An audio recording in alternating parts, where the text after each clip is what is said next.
Happy Holi সবাইকে।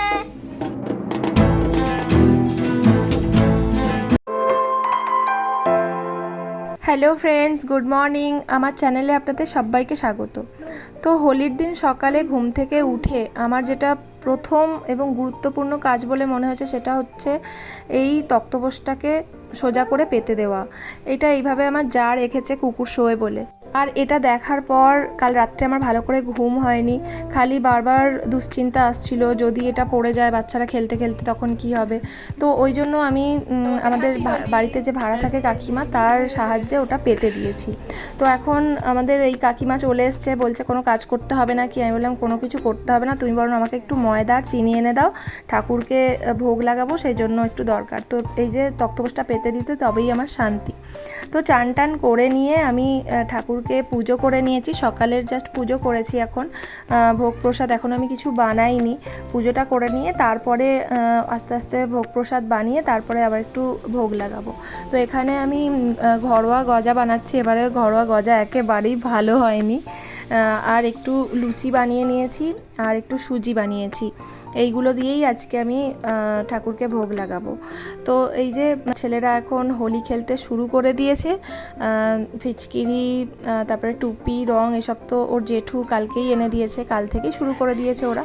এখন তো ফুল দমে ওরা হোলি খেলছে। আর আজকে ওদের টিউশন ছিল, টিউশন থেকে এসেই ওরা হোলি খেলছে। হ্যালো বন্ধুরা, আজ আমি হোলি খেলছি ওইখানে। হ্যাপি হোলি সবাইকে। হ্যাপি হোলি বল স্বামীকে। হ্যাপি হোলি। Okay bye. তো ননি যা যা করে সেটা ছোট ওকে ফলো করে। ও যাচ্ছে ওখানে বড়দের সাথে রং খেলতে আর ছোট পিছন পিছন যাচ্ছে। তো কত লক্ষ্য রাখবো, একা রয়েছি, শাশুড়িও বাড়িতে নেই। তো যা করে আমাকে লক্ষ্য রাখতে হলো। আর আবার এদিকে নিয়ে চলে এসেছি, আমাদের উঠোনে খেলবে তবু ঠিক আছে। তো এখানে এই যে বিট্টু, ননি, সানি আর বিট্টুর বন্ধু এসে গেছে, ওরা সবাই মিলে খুব এনজয় করছে। কিন্তু আমি মনে মনে খুবই মিস করছি আমার বরকে, কারণ প্রত্যেক বছর আমরা একসাথেই থাকি হোলিতে আর খুব এনজয় করি। কিন্তু এবছরে যা হোক বাচ্চাদের হোলি খেলা দেখেই আমার মনটা শান্তি লাগছে যে ওরা তো এনজয় করছে। আমি আমার সংসারে যাই কাজ করি না কেন বা বাচ্চা সামলাই না কেন, আমার কিন্তু মনটা আমার হাজব্যান্ডের দিকেই পড়ে থাকে যে ও কি করছে, ও কি খাচ্ছে। ও যখন বলে যে ও মানে ঠিক আছে ভালো আছে তখন খুব ভালো লাগে, তখন একটু মনে হয় ঝগড়া করি। আর যখন শুনি যে না শরীরটা অসুস্থ বা কিছু, তখন আমার খুবই মানে মন খারাপ হয়। আর তখনই শুধু ঠাকুরকে ডাকি, আর তখন ভাবি না আর কোনো দিন ঝগড়া করব না। তো আমি এখন চলে এসেছি ঠাকুরের একটু ভোগ লাগাবো বলে। তো সব জোগাড়জাটি করে নিয়েছি, এখন আমি ভালো করে পুজোও করে নিচ্ছি। আর যেমন পেরেছি সেরকমই প্রসাদ নিজের হাতে বানিয়েছি আর ঠাকুরকে নিবেদন করব। তো এই যে ভালো করে একটু সাজিয়েও নিয়েছি গোপুসোনাকে, দেখে নিন সবাই।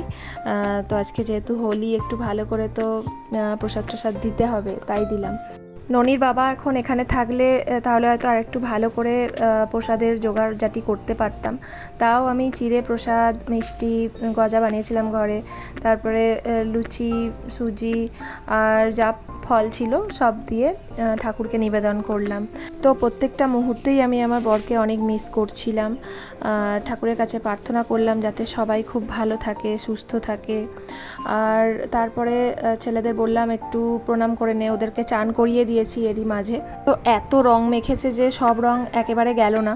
ওদের বলেছিলাম শুধু প্রণাম করতে, কিন্তু ওরা ওখান থেকে প্রসাদ তুলেও খেয়ে নিল।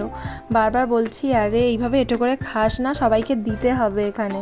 তো আমি আমার পিসির বাড়ির জন্য আর ননি যেখানে টিউশন যায় সেখানের জন্য, আবার পাশে ননদ থাকে, ননদ যা বাড়িতে যে ভাড়া থাকে কাকিমা, তার জন্য সবার জন্যই তুলে নিয়েছি। আর বাচ্চাদের আর আমার জন্যও তুলেছিলাম খাবো বলে, তো বাচ্চাদের খাইয়ে দিয়েছি। তবে আমি আর খেতে পারিনি, তার কারণ হলো আমি প্রসাদটা নিয়ে জাস্ট আমার বরকে ফোন করেছিলাম যে ও কী করছে না করছে, তখনই ও বললো ওর নাকি খুব শরীর অসুস্থ লাগছে। ওদের আজকে এই যে দেখুন আমি বাটি করে নিয়েছিলাম কিন্তু আমি তখন খেতে পারিনি, আমি ঢাকা দিয়ে রেখে গেছিলাম।